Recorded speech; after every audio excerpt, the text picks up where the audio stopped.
Notes on Hydrogen Energy by Emma Bond. Hydrogen energy. How does it work? How do we find it? How do we store it? And how do we use it?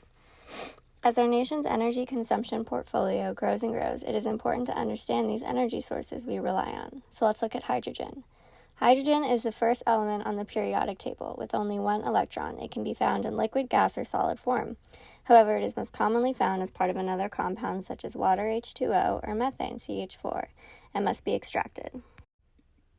Currently, there are 4 standard practices for producing hydrogen: gasification, steam methane reforming, and electrolysis.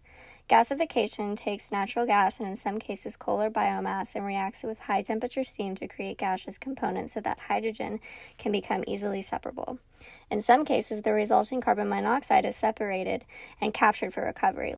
Electrolysis is a process in which an electrical current is sent through the water to separate the hydrogen and oxygen molecules. Although a simple process, the process of needing electricity to produce electricity limits its use. Hydrogen critics also point out that if fossil fuel energy is used as the energy source to produce it, is it really renewable or sustainable? The rise of green hydrogen energy, where wind power is used to produce hydrogen gas, is on the rise as a potential solution.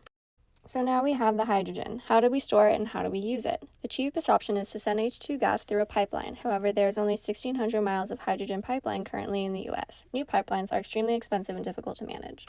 Another common method of storing and transporting hydrogen is high-pressure tanks. It has an incredibly low energy density versus gasoline, but has the highest energy per mass. These qualities make hydrogen difficult to store in tanks, requiring high pressures, which can be a safety issue given the high flammability and pressure sensitivity, limiting transporting distances to 200 miles or less. Liquid hydrogen can be stored in cryogenic tanks since the boiling point at 1 atm is negative 252.8 Celsius.